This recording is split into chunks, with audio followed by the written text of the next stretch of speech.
నమస్కారం, welcome to Shilpa TV news. ముందుగా headlines. Nandyal ప్రాంతీయ పరిశోధన స్థానంలో ప్రొద్దుతిరుగుడు విత్తనాలు లభ్యం. రైతు సోదరులు సద్వినియోగం చేసుకోవచ్చని కోరిన సహా పరిశోధన సంచాలకులు. సాహితీ స్రవంతి ఆధ్వర్యంలో రామోజీరావుకు ఘన నివాళి. వ్యవసాయ పాలిటెక్నిక్ కోర్సులలో అడ్మిషన్లకు ఆన్లైన్లో దరఖాస్తులు ఆహ్వానం. నంద్యాల ప్రాంతీయ వ్యవసాయ పరిశోధన స్థానంలో ఖరీఫ్ నందు పొద్దుతిరుగుడు పంటను సాగు చేసేందుకు సిద్ధంగా ఉన్న రైతు సోదరులు ప్రభాత్ అనే వంగడాలు లభ్యమవుతున్నాయని, ఈ అవకాశాన్ని రైతులు సద్వినియోగం చేసుకోవాలని సహా పరిశోధన సంచాలకులు డాక్టర్ సరళమ్మ పేర్కొన్నారు. ఈ సందర్భంగా సహా పరిశోధన సంచాలకులు డాక్టర్ సరళమ్మ మాట్లాడుతూ ప్రొద్దుతిరుగుడు విత్తనాలను రైతులకు అందుబాటులో ఉంచామని, దాదాపుగా 31 క్వింటాలు నిల్వ ఉందని, ప్రతి రైతుకు అవసరమైన విత్తనాలను కొనుగోలు చేయవచ్చన్నారు. 2 కిలోల ప్యాకెట్లు లభ్యం అవుతున్నాయన్నారు. కేజీ విత్తనాలు 500 రూపాయలకు లభిస్తున్నాయని తెలిపారు. ఈ విత్తనాల కొరకు సంబంధించిన పూర్తి వివరాలకు రైతులు సంప్రదించవలసిన ఫోన్ నంబర్లు 9989625208, 9966665434, 8142263221 కు సంప్రదించవచ్చన్నారు. ప్రాంతీయ వ్యవసాయ పరిశోధన స్థానం నంద్యాలలో ప్రొద్దుతిరుగుడుకు సంబంధించినటువంటి మేలైన వంగడం అయినటువంటి ప్రభాత్ అనే రకము, దీన్నే మనము NDSH 1012 అని కూడా పిలుస్తుంటాము. ఈ ప్రభాత్ రకం యొక్క విత్తనాలు అనేటివి మా నంద్యాల ప్రాంతీయ వ్యవసాయ పరిశోధన స్థానంలో ఉన్నాయి. దాదాపు 31 క్వింటాల దాకా ఉన్నాయి. మామూలుగా దీన్ని ఇప్పటి నుంచి మేము రైతులకు అందుబాటులో పెట్టాము. రైతులు వీటిని 1 కేజీ 500 చొప్పున కొనుక్కోవచ్చు. కాబట్టి రైతులు ఈ యొక్క అవకాశాన్ని సద్వినియోగం చేసుకోవాలి. ఇంకా ఏదైనా డౌట్లు ఉన్నట్లయితే రైతులు ఇప్పుడు ఇచ్చే నంబర్లకు మీరు ఫోన్లు చేసి తగు వివరాలను కనుక్కోవచ్చు. 9989625208కి కానీ, లేక 9966665434 ఈ నంబర్కి కానీ, లేక 8122632221 అనే ఈ నంబర్కి కానీ, లేక 7031873711 ఈ నంబర్లకు మీరు ఫోన్ చేసినట్లయితే మీకు తగు వివరాలు వివరించడం జరుగుతుంది. ఈ ప్రొద్దుతిరుగుడు రకం యొక్క విత్తనాలకు వచ్చినట్లయితే ఇంకా మా దగ్గర 2 కేజీల ప్యాకెట్లు అవైలబుల్గా ఉంటాయి. మామూలుగా ఎకరాకు 2 కేజీల విత్తనమే వాడతాం కాబట్టి ఆ విధంగా 2 కేజీల ప్యాకెట్లు చేయడం జరిగింది. మీకు తగినంత ఎంత సీడ్ కావాలో అని మీరు ఎంతైనా తీసుకోవచ్చు. మా దగ్గర ఆధార్ కార్డు కానీ, లేకపోతే పాస్బుక్లు కానీ ఇవన్నీ ఏం అవసరం లేదు. మీరు రైతులు ఎవరికి ఇష్టమైతే వాళ్ళు వచ్చి మా దగ్గర ఈ విత్తనాన్ని కొనుగోలు చేయవచ్చు. ఈనాడు దినపత్రిక వ్యవస్థాపకుడు రామోజీరావు మృతికి నంద్యాల సాహితీ స్రవంతి ఆధ్వర్యంలో ఘనంగా నివాళి అర్పించారు. రామోజీరావు చిత్రపటానికి పూలమాలలు వేసి ఘనంగా శ్రద్ధాంజలి ఘటించారు. అనంతరం ఏర్పాటు చేసిన కార్యక్రమంలో రామోజీరావు తెలుగు భాషకు పత్రికా రంగంలో, సాహిత్య రంగంలో చేసిన సేవలను కొనియాడారు. ఈ సందర్భంగా సాహితీ స్రవంతి ప్రతినిధులు మాట్లాడుతూ తెలుగు భాష పట్ల రామోజీరావుకు ఉన్న మమకారం, తెలుగువారి సంస్కృతి సాంప్రదాయాలను పత్రికా రంగం ద్వారా చేసిన సేవలు ఎనలేనివని కొనియాడారు. అనేక దశాబ్దాల కాలం తెలుగు భాషా రంగంలో చేసిన కృషి మరువలేనిదన్నారు. ఈ కార్యక్రమంలో అడ్వకేట్ శ్రీనివాసమూర్తి, డాక్టర్ గిలివి సహదేవుడు, అన్నెం శ్రీనివాసరెడ్డి, రామసుబ్బయ్య, నీలకంఠమాచారి, నరేంద్ర, కొప్పుల ప్రసాద్, నీలం వెంకటేశ్వర్లు, శేషఫని, రామచంద్రమూర్తి, మహబూబ్ బాషా సభ్యులు పాల్గొన్నారు.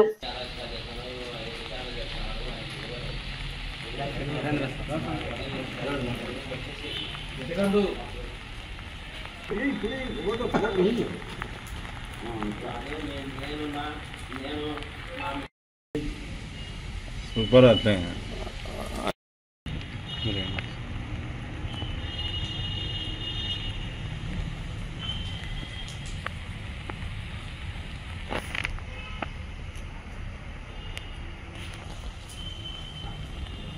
ఈనాడు పత్రిక, ఈటీవీ ద్వారా అందరికీ సుపరిచితులై తెలుగు సమాజాన్ని గొప్పగా ప్రభావితం చేసినటువంటి గొప్ప మహనీయుడు శ్రీ రామోజీరావు గారు. రామోజీరావు గారు ఈరోజు తెల్లవారుజామున దివంగతులైనారన్నటువంటి వార్త తెలుగు రాష్ట్రాలను కుదిపేసింది, బాధ కలిగించింది. మరి ఈ వార్త దృష్ట్యా సాహితీ స్రవంతి సంబంధించినటువంటి కవులు, ఎందుకంటే తెలుగు సాహిత్యానికి ఆయన ఎనలేని కృషి చేయడం జరిగింది. తెలుగు భాషాభివృద్ధికి, సాహిత్యాభివృద్ధికి తెలుగు వెలుగు పత్రిక ద్వారా, బాలభారతం పత్రిక ద్వారా, అట్లే విపుల చతుర పత్రికల ద్వారా, అట్లే ఈనాడు పత్రిక, తర్వాత అన్నదాత మంత్లీ మ్యాగజైన్ తీసుకురావడం, అట్లా వ్యవసాయ రంగ అభివృద్ధికి, అట్లే ఉద్యోగులకు రావడానికి వీలుగా నిరుద్యోగులకు బాసటగా నిలుస్తూ అనేక విద్యా సంబంధితమైనటువంటి విషయాలు, వ్యాసాలు, విజ్ఞాన సంబంధించిన సమాచారాన్ని ఈనాడు దినపత్రిక అందరికీ అందించేది. దీని ద్వారా ఎంతోమంది ఉద్యోగార్థులు ఉపాధి పొందడం జరిగింది. అటువంటి గొప్ప మహనీయుడు ఈరోజు సాహితీ స్రవంతి ఆధ్వర్యంలో ఈరోజు కార్యక్రమం నిర్వహిస్తూ ఉన్నాం. ఆయన సంస్మరణ సభ అనేది పెట్టడం జరిగింది. సాహితీ స్రవంతి జిల్లా అధ్యక్షులు శ్రీనివాసమూర్తి గారు, సూరణ సారస్వత సంఘం అధ్యక్షులు డాక్టర్ గెలివి సహదేవుడు గారు రావడం జరిగింది. నేటి ఉదయం రామోజీరావు గారి మరణం ఆంధ్రప్రదేశ్లో ఉన్నటువంటి ప్రతి తెలుగు ఇంట్లో కూడా మనవాడు మరణించాడా, మన ఇంటి కుటుంబ సభ్యుడు మరణించాడా అనేంతటి దుఃఖసాగరంలోకి ముంచివేసింది. కారణం ఏంటంటే ఈనాడు పత్రిక ద్వారా ప్రతి ఇంటిలో కూడా చైతన్యాన్ని, స్ఫూర్తిని నింపినటువంటి గొప్ప అక్షర యోధుడు రామోజీరావు గారు. మరి అటువంటి వ్యక్తి లేని లోటును ఎవరు కూడా తీర్చలేనటువంటిది. ఎవరైనా ఏదో ఒక రంగంలో ఉన్నతమైనటువంటి స్థాయికి రావడం అనేటువంటి సర్వసాధారణం. అయితే రామోజీరావు గారు నిత్య కృషి వలురు కాబట్టి తాను అడుగుపెట్టిన ప్రతి రంగంలో కూడా తనదైన శైలిలో ఉన్నతమైనటువంటి వెలువల్ని నెలకొల్పుతూ అద్భుతమైనటువంటి విజయాలను తీసుకొని రావడం అనేటువంటి జరిగింది. ప్రియా పికిల్స్ ద్వారా, ప్రియా పచ్చళ్ళ ద్వారా నోరూరించేటువంటి పచ్చళ్ళనే కాదు, మరి పత్రికా రంగంలోకి అడుగుపెట్టి అద్భుతమైనటువంటి విజయాన్ని అందుకోవడం అనేటువంటి జరిగింది. సాహిత్యానికి ఎనలేని మరి కృషి చేసినటువంటి వ్యక్తి రామోజీరావు గారు. విపుల చతుర అనేటువంటి మాసపత్రికల్ని ప్రారంభించడమే కాకుండా ఈనాడు జిల్లా ఎడిషన్స్ను కూడా ప్రారంభించి ఒక నూతన వరవడిని తీసుకొని రావడం అనేటువంటి జరిగింది. అంతేకాకుండా తెలుగు వెలుగు అనేటువంటి ఒక అద్భుతమైనటువంటి సాహితీ ప్రక్రియలతో కూడుకున్నటువంటి ఒక పుస్తకాన్ని తీసుకుని వచ్చి తెలుగు భాషకు ఎనలేని సేవ చేసినటువంటి, తెలుగు సాహిత్యానికి ఎనలేని సేవ చేసినటువంటి వ్యక్తి రామోజీరావు గారు. మరి అంతేకాకుండా సినిమా రంగంలో ప్రవేశించి మరి ఉన్నతమైనటువంటి విలువలు, ఆశయాలతో కూడినటువంటి అద్భుతమైనటువంటి సినిమాలని కూడా సినీ రంగానికి అందించినటువంటి వ్యక్తి. మరి రామోజీ ఫిలిం సిటీ అనేటువంటి దాన్ని స్థాపించి దాదాపు ప్రపంచవ్యాప్తంగా ఉన్నటువంటి సినీ ప్రియులు ఎందరినో కూడా అలరించినటువంటి వ్యక్తి. ఈ విధంగా ఒక్క రంగం కాదు, అనేక రంగాల్లో తనదైన శైలిలో విలువలతో పాదుకొలిపినటువంటి గొప్ప మహోన్నతమైనటువంటి వ్యక్తి, నిరంతర శ్రామికుడు, కృషివలుడు, ఉన్నతమైనటువంటి ఆదర్శాలు కలిగినటువంటి వ్యక్తి ఈరోజు మన ముందు లేకపోవడము, మనము మరికొన్ని రోజులు బతికింటే మరింత తెలుగువారికి మరిన్ని సేవలు దక్కేటివి రామోజీరావు గారి ద్వారా. మరి ఆయన సేవలను నిరంతరం అక్షరం ఉన్నంత వరకు కూడా ఆయన బ్రతికే ఉంటాడు అని ఈ సభాముఖంగా నేను తెలియజేస్తాను. గ్రూప్ సంస్థల చైర్మన్ శ్రీ రామోజీ గారు మరణించటం తెలుగు జాతికి తీరని లోటుగా మనం భావించవచ్చు. తెలుగు జాతి అన్నా, తెలుగు భాష అన్నా, తెలుగు సంస్కృతి అన్నా, తెలుగు సంప్రదాయం అన్నా రామోజీరావు గారికి ఎనలేనటువంటి ప్రేమ.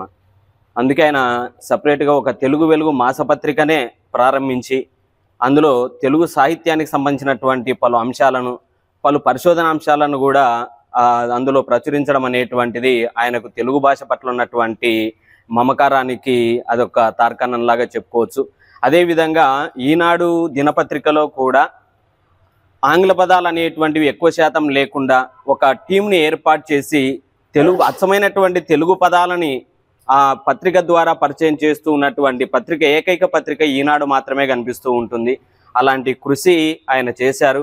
అలాంటి మహనీయులు ఈరోజు మనకు దూరం కావడం అనేటువంటిది నిజంగా బాధాకరమైనటువంటి విషయం.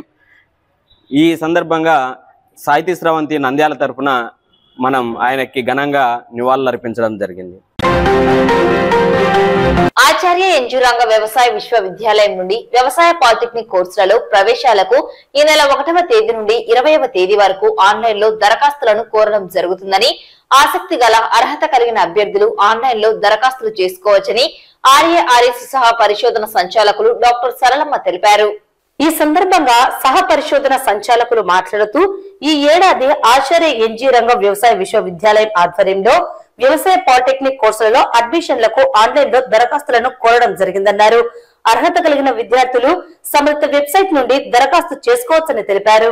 ఆచార్య ఎన్జీ రంగ వ్యవసాయ విశ్వవిద్యాలయంలో వ్యవసాయ పాలిటెక్నిక్ డిప్లొమా ఇన్ వ్యవసాయ పాలిటెక్నిక్ దాని గురించి అంటే అగ్రికల్చర్కి సంబంధంగా నోటిఫికేషన్ అనేది వచ్చింది. దీంట్లో మనము ఆన్లైన్లో పోయి మనము రిజిస్ట్రేషన్ చేయాల్సి ఉంటుంది. 1వ తేదీ నుంచి అంటే జూన్ నెల 1వ తేదీ నుంచి 20వ తేదీ వరకు మనము దీంట్లో ఆన్లైన్ రిజిస్ట్రేషన్ చేసుకోవాలి. ఈ తర్వాత ఇప్పుడు వచ్చిన నోటిఫికేషన్ మాత్రమే అగ్రికల్చర్ డిప్లొమాకి వచ్చింది. ఇంకా తర్వాత ఫర్దర్గా ఎలాంటి నోటిఫికేషన్స్ రావు. ఇంకా ఏదైనా ఈ విషయంలో మీకు ఏదైనా డౌట్స్ కానీ ఏదైనా అనుమానాలు కానీ ఏదైనా ఉన్నట్లయితే మీరు www.angru.ac.in అనే దాంట్లో వెబ్సైట్లోకి పోయినట్లయితే మీకు అక్కడ చాలా మటుకు సూచనలు చేసి ఉంటారు. దానికి అనుగుణంగా మీరు అప్లికేషన్స్ ఆన్లైన్లో సబ్మిట్ చేసి తర్వాత మామూలుగా ఫిజికల్గా మీరు కౌన్సిలింగ్ అటెండ్ అయ్యి మీరు ఈ కోర్సులో చేరడానికి అవకాశం ఉంటుంది. వార్తలు ముగించే ముందు ముఖ్యాంశాలు మరోసారి. నంద్యాల ప్రాంతీయ పరిశోధన స్థానంలో ప్రొద్దుతిరుగుడు విత్తనాలు లభ్యం. రైతు సోదరులు సద్వినియోగం చేసుకోవచ్చని కోరిన సహా పరిశోధన సంచాలకులు. సాహితీ స్రవంతి ఆధ్వర్యంలో రామోజీరావుకు ఘన నివాళి. వ్యవసాయ పాలిటెక్నిక్ కోర్సులలో అడ్మిషన్లకు ఆన్లైన్ లో దరఖాస్తులు ఆహ్వానం. ఈ వార్తలు ఇంతటితో సమాప్తం. నమస్కారం.